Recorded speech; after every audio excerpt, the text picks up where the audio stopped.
All right, so today we are going to start a study of logarithms, which are related to exponential functions. Logarithmic functions are. So it makes sense that this is what we look at after or with exponential functions. So start off with, we have a function which is defined as a set of these 6 different ordered pairs. So the domain of our function, if you remember, is just the first coordinate of each of the ordered pairs. In this case, the integers from -2 to 3. And then the range of this function would be all of the second coordinates. In this case, 1/4, 1/2, 1, 2, 4, and 8. Note that the cardinalities of the domain and the range are the same, which makes sense because a function is defined that way. All right, is the function one-to-one? In other words, is it injective? And the answer is yes, it is. None of the elements of the range are repeated. In which case, since it is injective, as we've discussed with inverses, we can find the inverse of our original function. So the inverse of the original function would just be the set of ordered pairs whose coordinates are swapped or reversed. Oops, 8, 3. And now the question is the inverse of f a function. And that's kind of a trick question. If you have an inverse function, by definition, it is a function. But just a quick look, is this a function? It is, because every x coordinate, every first element, every element of the domain, is assigned to exactly one element in the range. Therefore, it is. So now we can plot the 6 points from the original do now. So this would be, let's say, the point -2, 1/4 would be about here. -1, 1/2 would be here. 0, 1 would be here. 1, 2 would be here. 2, 4 would be here. And 3, 8, 1, 2, 3, 4, 5, 6, 7, 8 would be here. And then connect them. So our graph represents the function f of x equals 2 to the x, no problem. So f of x equals 2 to the x is an exponential function. This is increasing exponentially. And we also know about exponential functions that they have asymptotic behavior at the x-axis. In this case, our b term is positive and our a term is positive. And actually, our b term is greater than 1. So our function will be increasing without bound to the right, and we'll be approaching 0 to the left. So this is our original function. And now what we can do is, let me get another color here. Let's say red. We can graph the inverse. And if you remember, the inverse of a function is when we switch the elements of the domain and the range. So here's the inverse of our function. So here we have the point 1/4, common -2, right there. We have the point 1/2, common -1, which is right there. We have the point 1, 0. We have the point 2, 1. We have the point 4, 2. We have the point 8, 3. 6, 7, 8, 1, 2, 3. And now we're going to do what we did with the original points, and we will connect these as well to get a graphical representation of the inverse function. And if you're wondering, why is the line y equals x drawn in there? Well, if you remember back from geometry, and even from last year, when you reflect a graph about the line y equals x, the x coordinates and the y coordinates interchange, they're switched. And that is the very definition of what an inverse is. So in order to graphically figure out the inverse of a function, all we have to do is reflect that graph about the line y equals x. And in this case, as you can see, here's line y equals x. If I turn it, this acts almost like a mirror to our original blue function where we get our red function. And so we get some interesting properties from that. For example, you note that here we have an asymptote of y equals 0. Well, if we interchange the x and the y, we will get x equals 0. And sure enough, the asymptote of the inverse is x equals 0. The point 0, 1 is on the original, and the point 1, 0 is on the inverse. And that just shows you that the y-intercept of the original function will be an x-intercept of the new function.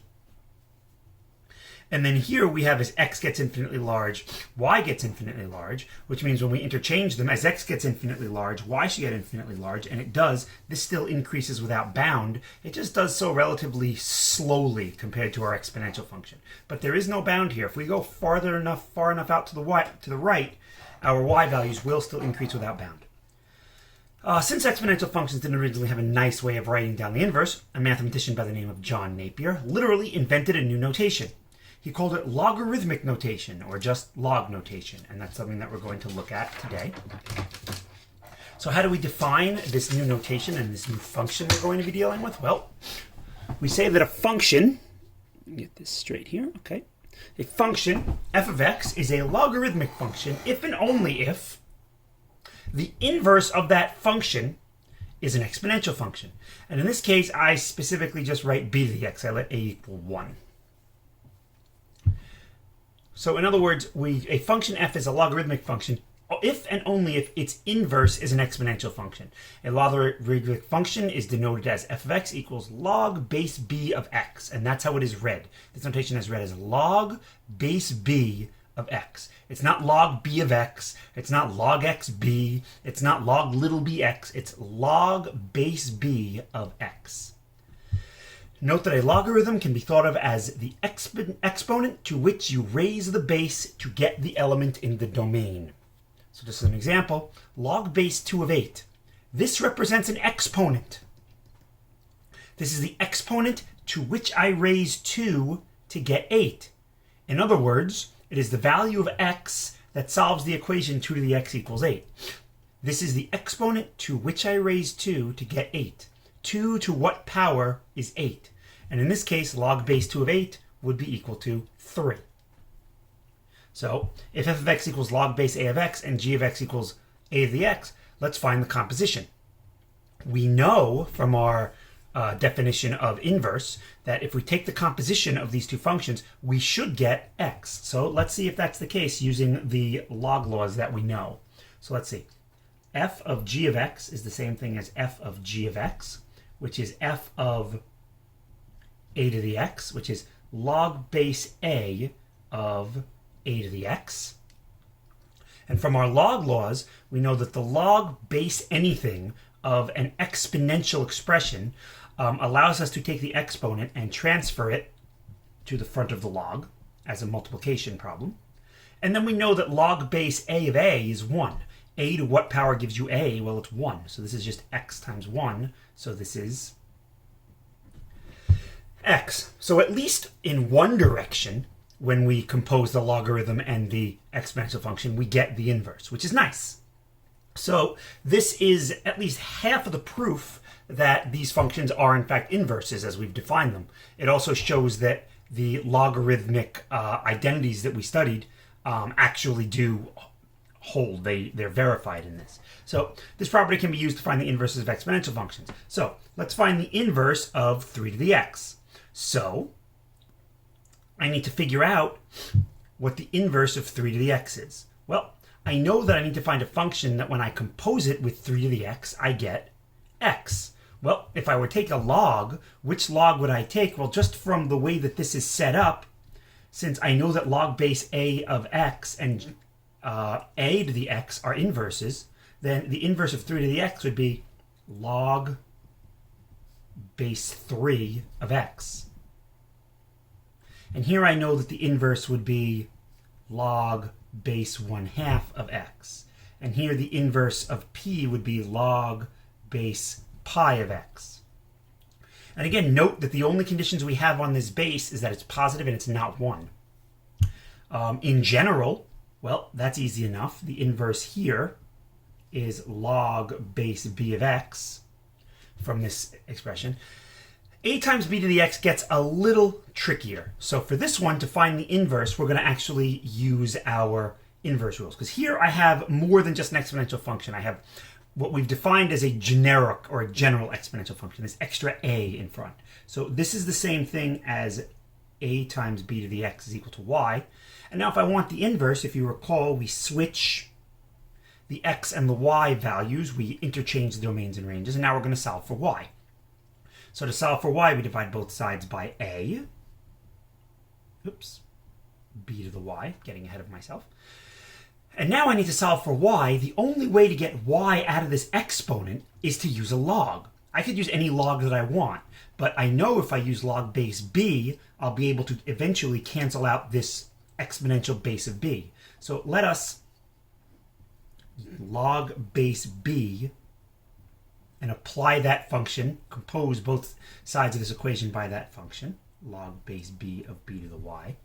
And now I've got two different options here. I can either say, well, log base b of b to the y is just y by the definition of the inverse, or I can use the log laws to bring the y in front, and then log base b of b is 1.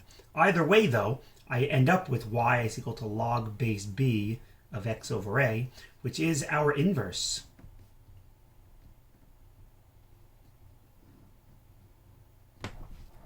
So the inverse of this is not log base b of x divided by a.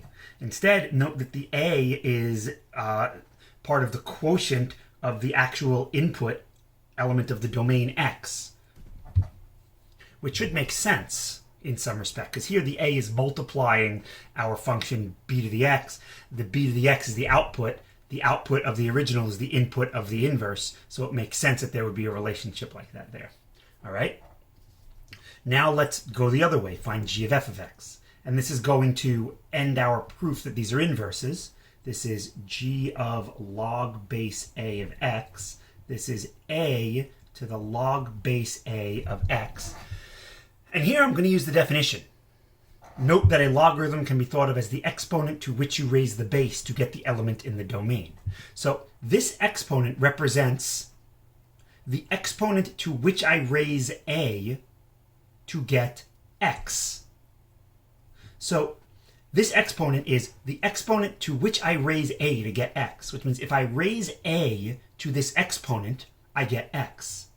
If I raise a to this exponent, I get x. Well, what are we doing? We're raising a to this exponent. And if you raise a to this exponent, you get x. So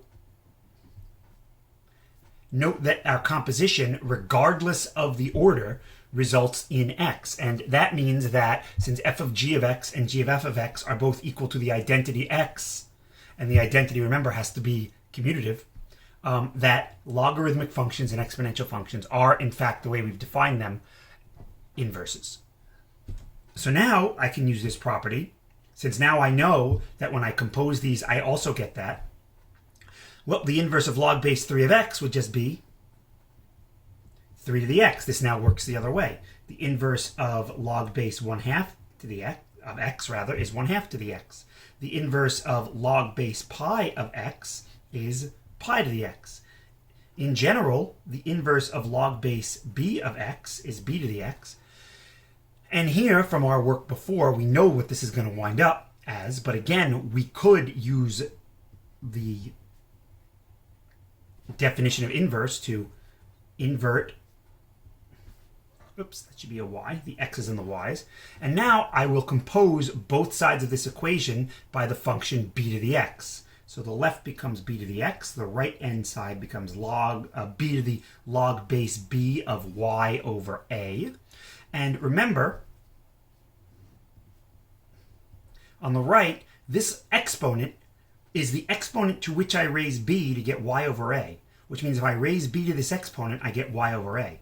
Well, I'm raising b to that exponent, so I get y over a. So y is equal to a times b to the x, or our inverse is a times b to the x, which is exactly what we knew was going to happen. Okay. So now, some review for you from last year, properties of logarithms. If y equals b to the x is an exponential function, then x equals log base b of y is an equivalent representation of the function. In other words, a base raised to an exponent equaling a number is logically equivalent to log of that same base of the number equaling that exponent. This is not an inverse definition. These expressions are exactly the same. In other words, just as an example, 2 to the 4 is 16. We know that. If you raise 2 to the 4th power, you get 16. A logarithmic expression or equation that is equivalent to that would say that the exponent to which I raise the base 2 to get the value 16 will be 4. Note that these are not inverses. This is the same expression being said in two different ways. It's like saying, I'm going to hang out with you. Or, you are whom I am going to hang out with. They are the same thing. We just rearrange the words. Here, these are the same things. We just rearrange the expressions. So, this is equivalent to saying the number to which I raise 5 to get rad 5 is 1/2. Or I should say the exponent to which I raise 5 to get rad 5 is 1/2. Logarithms are just exponents. They're a nice way of talking about exponents where we don't have to actually deal with this superscript. The exponent to which I raise 6 to get 1/6 is -1. The exponent to which I raise 4 to get b is a. The exponent to which I raise x to get y is 3. The exponent to which I raise 5 to get d is c. It works the other way too. Log base 2 of 64 is 6. This says the base 2 raised to the exponent 6 will give me 64. The base 4 to the exponent 5/2 will give me 32. And it does. Remember, when we raise to the 5/2, we square root, which is 2, and then 2 to the 5th is 32. The exponent to which I raise 1/9 to get 3 is -1/2. And sure enough, it is. The negative would make this 1/9 9, and the 1/2 is the square root of 9, which is 3. The exponent to which I raise a is 1/3, resulting in the cube root of a. The base a raised to the exponent -1 results in the value 1/a, or the exponent, the value 1/a. The base a raised to the 0 power is equal to 1. And note again, when we defined inverses, we said that this base had to be positive and not 1. And that's important, because if a is 0, 0 to the 0 is not 1, it's undefined. If a is negative, this wouldn't work out either. 1 to the 0 does happen to be 1. It is one of those things that goes beyond these definitions that we can kind of fill in afterwards. We can define 1 to the 0 as 1. Okay, so far nothing really new here. A review of your log laws that you did. If a, x, and y are real numbers, and a is a positive number not equal to 1, and x and y are both positive numbers, then we have these 6 different relationships with logarithms. Well, the log base a of 1 equals 0, log base a of a equals 1, and these basically talk about the exponents. This says a, regardless of what a is, as long as a is a real number, and in this case a has to be greater than 0 because of the position in the logarithmic function. So if a is a positive non-1 number, and I raise it to the 0 power, I get 1. If a is a non-negative, positive non-1 number, and I raise it to the 1 power, I get itself. And now, the 3 log laws that we studied, log base a of x times y equals log base a of x plus log base a of y. The logarithm of a product is the sum of the logs. The logarithm of a quotient is the difference of the logs. And a logarithm of an exponential expression is equivalent to the exponent times the logarithm of the base of that exponential expression. And then finally, it used to be that your graphing calculators didn't have a nice way of doing log with bases other than E, the ln button, and 10, the log button. So there is this change of base formula that was primarily used after calculators came out. I mean, this is also provable, and I can make a separate video if people want proving these things. But the change of base formula basically says, if I have the log base a of x, it's the same thing as changing the base of the log to a new value, c. And then if I do that, the original logarithm will be equal to log with this new base of the original number divided by log of this new base of the original base. And again, note that since c is the base of a logarithm, it has to be positive and not 1. Some notation for you. The common logarithm, denoted as log of x, is equivalent to the expression log base 10 of x. This is common because most of the scales, logarithmic scales that we use, involve base 10. Examples are the Richter scale for earthquakes, Mohs scale of hardness in earth science, the luminosity scale in astronomy is a base 10, and there are plenty of other logarithmic scales that I'm sure that you've dealt with before in high school and beyond even. The natural logarithm, denoted as ln of x, is equivalent to the expression log base e of x. And the reason that we have a special notation for this is because it pops up so often. You'll see next year the reason why the natural log pops up so often when you take calculus. But rest assured that when we talk about magnitudes of 10, when most of our scales are logarithmic scales, they're base 10. But most of our calculations in things like chemistry and economics and psychology and whatnot are dealt with exponential functions with a base e, which is why we have this. So using these log laws, we can apply them, and that's what the rest of this activity is here. When expanded using the log identities, if x equals this, then what does the log base 7 of x equal? So log base 7 of x would be the same thing as log base 7 of this very complex quotient.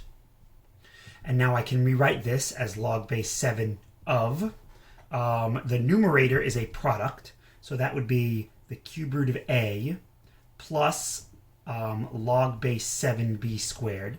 And then the denominator is a quotient, so I can subtract it, log base 7 of c. And now I can rewrite this. The cube root of a is the same thing as a to the 1/3. So I can rewrite that. And now I can use number 5 in this logarithm identities, this theorem, to bring the exponents as products of the original logs. And expanded, this is what that expression would be equivalent to. So why write it this way? Because sometimes it helps to do this because we wind up being able to actually simplify things. For example, in example 6, if the natural log of a is 3 and the natural log is b of 7, determine the values of these expressions. So this ln eb over a, well, I'll treat this is ln eb minus ln a, and then this is ln e plus ln b minus ln a. The natural log of e is 1.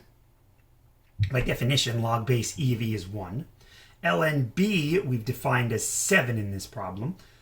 And ln a we've defined as 3. So this entire expression winds up just being 5. Part b, same idea. This is a quotient, so this would be log a squared e squared minus log rad b. The first one's a product, so that's log or ln a squared plus ln e squared minus ln rad b. I'm going to use the exponential rules here. This is 2 ln a plus 2 ln e minus 1/2 ln b. I like to say ln. It's the 1/2 because the square root of b is b to the 1/2. And now I make my substitutions. ln a is 3, ln e is 1, and ln b is 7. So this is 6 plus 2 is 8, minus 7 halves, which is 16 halves minus 7 halves, or 9 halves. Without using a calculator, evaluate this expression. This can be done in a multitude of ways. So let's do this in 2 different ways. The first way is we'll just combine this to be a single log. So we have log base 4 of 1 minus, the 2 is on the outside, so I can bring it in as an exponent. So that would be log base 4 of 1/2 squared plus, and then the 1/2 also, log base 4 of 16 to the 1/2. The 16 is a constant times a log, so I can bring it in as an exponent. This is log base 4 of 1 minus, this is log base 4 of 1/4 plus log base 4 of 4, because the square root of 16 is 4. This is log base 4 of 1 minus 4 would be 1. Sorry, 1 minus log base 4 of 1 minus log base 4 of 1/4 would be equivalent to the quotient of 1 divided by 1/4. And then plus log base 4 of 4 would be times 4. This would be log base 4 of 1 divided by 1/4 is 4, times 4 is 16. And this is just asking to what power, what is the exponent to which we raise 4 to get 16? And the answer is 2. Another way to do this is to do this in pieces. I can evaluate the logs separately. Log base 4 of 1. What exponent do we raise 4 to get 1? In other words, to what value do we raise 4 to get 1? 4 to the what is 1? Well, 4 to the 0 is 1. Minus 2 times. Okay, 4 to the what power gives you a half? Well, that one's a little tricky. 4 to the negative 1 power gives you a fourth. 4 to the negative 1/2 power gives you a half. Because if I raise 4 to the negative half, I'd be flipping the 4 to 1/4. Taking the square root of that would be a half. So this is 4 raised to the negative 1/2 power. Plus 1/2. And then log base 4 of 16, 4 to what power gives you 16? That's 2. So this is 0. Negative 2 times negative a half is plus 1. 1/2 times 2 is 1. And I also get 2. To do it this way, we have to be very comfortable with our exponents, rational exponents, negative exponents. This way we can use the log laws to wind up with one expression. So honestly, it's up to you. And that's the nice thing about math in general, but especially logarithms. There are a multitude of ways to approach these types of problems. Find the inverse of f of x equals 3 to the x using the definition of logarithm. Okay, so the definition of logarithm says that the inverse will be equal to, since this is my b and this is my x, so the definition simply says that this will be equal to log base 3 of x, and I'm done. Using the log laws means, okay, so I start off with y equals 3 to the x, and then I'm going to find the inverse, so that's x equals 3 to the y. I've got to solve for y, so I'll take log base 3 of both sides. Now the y is going to wind up in front by the log laws. So that's log base 3 of x equals y log base 3 of 3. And log base 3 of 3 is 1, leaving me with the inverse equaling log base 3 of x. And note they're the same. Rewrite each expression in terms of log base w of a and log base w of b. Okay, so for starters, I note that I have a logarithm with an exponential expression. So the 3 can come in front. That's log base w of a squared b. That's a product. So this would be 3 times log base w of a squared plus log base w of b. And then this is a 2 as an exponential. So that's 3 times log base 2 of w of a. Sorry, log base 2. Log 2, yeah, 2 log base w of a plus log base w of b. And I finished. If I want, I can simplify. This is 6 log base w of a plus 3 log base w of b. Okay, this problem is a quotient, so this would be log base w rad a minus log base wb. The square root of a is the same thing as a to the 1/2, so that would be 1/2 log base w of a minus log base w of b, and then we're done there. This one is a product. That's log base w of a plus log base w of rad b. And again, rad b is b to the 1/2. So this is log base w of a plus 1/2 log base w of b. And then we're done there. This is another exponential. So I'll bring the 2 in front. This is 2 log base w of a times b, which is 2 times log base w of a plus log base w of b. And then if you so choose, you can distribute out the 2. This is log base w of the square root of the entire thing. That's the entire thing raised to the 1/2. So that's 1/2 log base w of a over b, which would be 1/2 log base w of a minus log base w of b. And again, you could distribute the 1/2 if you so choose. Log base w of 1 over b, we can do 2 different ways. I can either do this as log base w of 1 minus log base w of b. Log base w of 1, w to what power gives you 1? That's 0. So this is 0 minus log base w of b, or just negative log base w of b. The other way to do this is to recognize that this is the same thing as log base w b to the negative 1, and then the negative 1 would come in front, and that's log base w of b, but it's negative, and note we get the same thing. So again, there are multiple ways of doing these. If ln3 equals a and lnb equals 5, determine an expression for the following in terms of a and b. Okay. So I want to get these expressions to be in terms of ln3, ln5, and in this case lne, because lne is 1. So I'll use the log laws. This would be ln 15 plus lne squared. 15 is 5 times 3. So that's ln of 5 plus ln of 3, because the natural log of a product is the sum of the logs. And this would be plus 2 lne. ln 5 is b. ln 3 is a. lne is 1. So the answer is b plus a plus 2. Okay, here I have a quotient. This is ln of 25 minus ln of 9 rad e. This is the same thing as ln of 25 minus, this is a product, ln of 9 plus ln of rad e. And now remember, I need to get everything in terms of ln3 and ln5, so I've got to break down these expressions into 5s and 3s. Well, 25 can be written as ln5 squared, or ln 5 times 5. ln9 can be written as ln3 squared, and then this is minus ln rad e. This would be 2 ln5 minus 2 ln3 minus 1/2 lne. ln5 is b, ln3 is a, lne is 1, and there we go. Same game here, except now I'm using the common logarithm, so base 10. So I want all of my expressions, if possible, to be be broken down into log 3, log 5, and log 10. If I happen to have others in there, I happen to have others. It says determine an expression for the following in terms of a and b. So here we go. Log 15 is the same thing as log of 3 times 5, which is the same thing as log of 3 plus log of 5, which is the same thing as a plus b. That one's easy. 75 can be rewritten as 25 times 3, which is 5 squared times 3. That's log of 5 squared plus log of 3, which is 2 log of 5 plus log of 3, which is 2b plus a. Log of 45 is log of 9 times 5, which is 3 squared times 5. That, when all is said and done, is going to be 2 log 3 plus log 5, which is 2a plus b.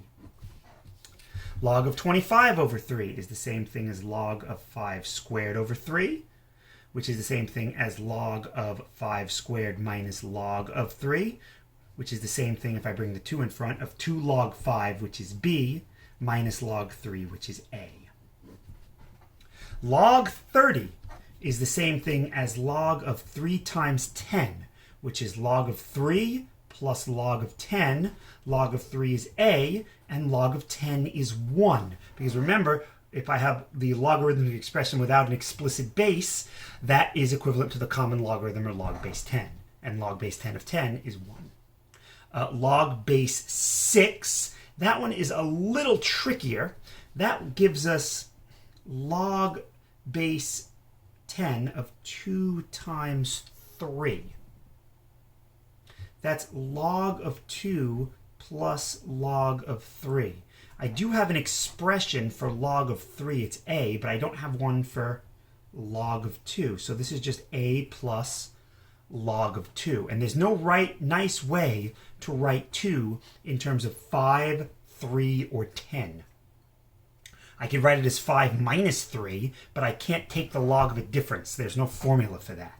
So you could write this as log 5 minus 3, but you're still stuck. Log of 500, well, we recognize that that's log of 100 times 5, which is log of 10 squared times 5. That would be, when all is said and done, 2 log 10 plus log 5. Log 10 is 1. Log 5 is b. So this is 2 plus b.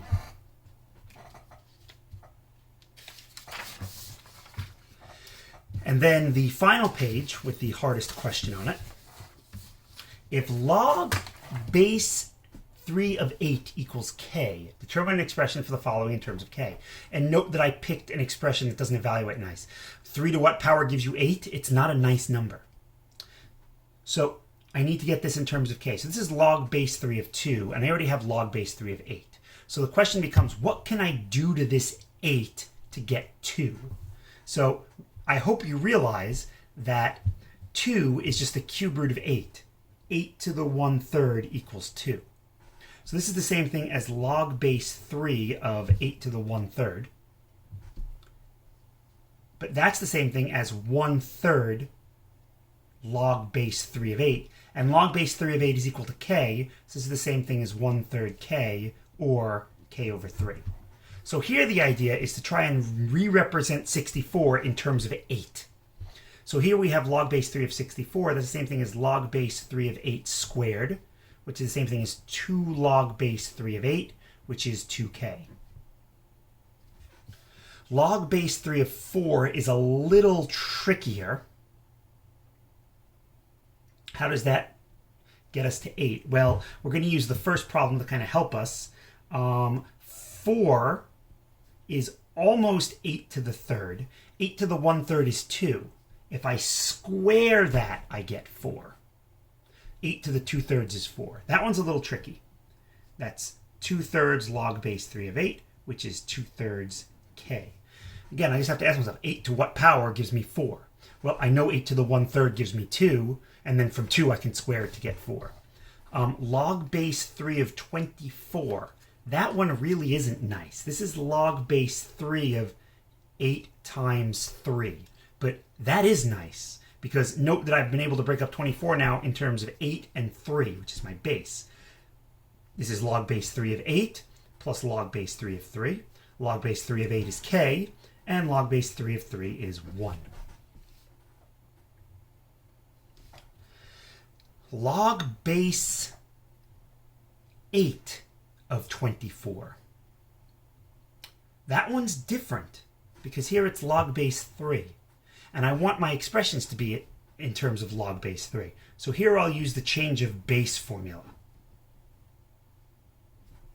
The change of base formula says I can change the base of 8 to 3, but then I have to take the quotient of those logarithms, the new bases, of the original value, the original input, and the original base. And now, well, I know what log base 3 of 24 is. I did it in problem D. It's k plus 1.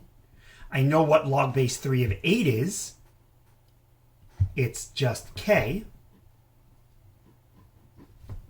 Or if you wanted to expand this out, it's 1 plus 1 over k. And then finally, log base 3 of 16. Again, this one can be a little tricky. I've got to get to 8. Maybe a little side work. I know that the square root of 16 is 4. And I know that the square root of 4 is 2. So the fourth root of 16 is 2. And then if I cube that, I get 8. So 16 to the 3/4 gives me 8. So in order to get this in terms of 8, 16 is equal to log base 3 of... Actually, I didn't have to do that. This one's actually kind of easier. 8 times 2. I'm not really sure what I was doing there. Last problem, brain fart. That's the same thing as log base 3 of 8 plus log base 3 of 2. Log base 3 of 8 is k, and log base 3 of 2 is the same thing as log base 3 of 8 to the 1/3. And then that would be k plus 1/3 k, which is 4/3 k. Ignored this. I'm not sure what I was doing there. Little brain fart. And that, ladies and gentlemen, is everything that you basically need to know about logarithms. So with that, this gets the Cetron seal of approval, the original seal, the very first one. So I thank you very much for watching. And yeah, that's it. Bye.